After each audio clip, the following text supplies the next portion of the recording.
বরিশালের ঐতিহ্যবাহী টিবি পুকুর ফিশিং জোন এর আয়োজনে অনুষ্ঠিত ২ দিনব্যাপী মৎস্য শিকার উৎসব ২০২৫ আজ বিকেল ৫টায় সফলভাবে শেষ হয়েছে। শৌখিন মৎস্য শিকারীদের অংশগ্রহণে সাজানো এ উৎসবটি বরিশালের মাছপ্রেমীদের জন্য হয়ে উঠেছিল এক আনন্দঘন মিলন মেলা। উৎসবটি অনুষ্ঠিত হয় ১৪ ও ১৫ই নভেম্বর।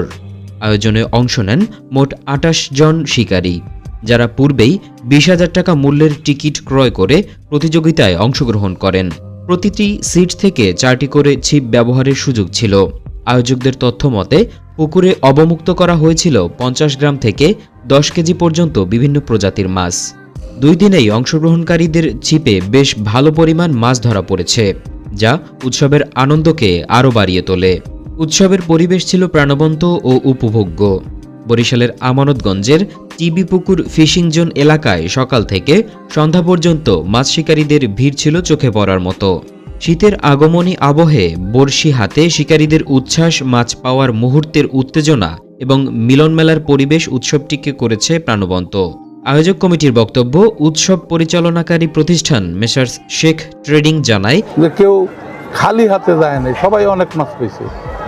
এতে কি আপনাদের লস হবে মনে করেন? হ্যাঁ, লস হবে, তার কিছু করার নেই। এটা মাছ ধরতে আসছে, তারাও আনন্দের সাথে মাছ ধরছে, অনেক মাছ পাইছে এবং আমাদের এটা চলতেই থাকবে রানিং। এবছর আয়োজন করতে গিয়ে আর্থিকভাবে আমাদের লস হয়েছে, তবুও অংশগ্রহণকারীদের হাসি খুশি মুখ, উৎসাহ ও সন্তুষ্টি দেখে তারা আনন্দিত। কমিটির সদস্যরা বলেন, আমরা লোকসানে পড়েছি ঠিকই, কিন্তু টিকিট ক্রেতাদের আনন্দ দেখে আমাদের কষ্ট যেন সার্থক হয়েছে।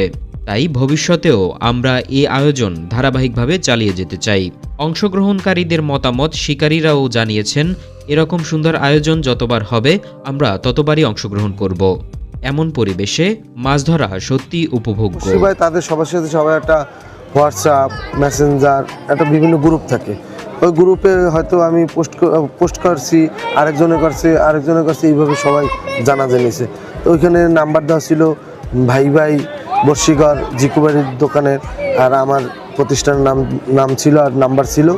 এইভাবে তারা যোগাযোগ করছে, আমিও তাদের সাথে যোগাযোগ করছি, তারপরে একটা দিন তারিখ ঠিক করছি, তারপরে এই খেলা হলো। আচ্ছা, কেমন সাড়া পেয়েছেন এবং ভবিষ্যতে এরকমের সাড়া আরও পাবেন কি আশা করেন?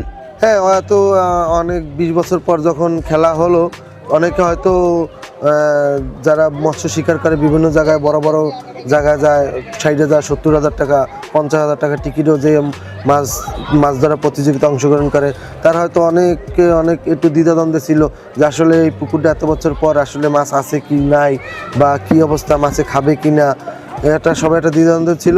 আলহামদুলিল্লাহ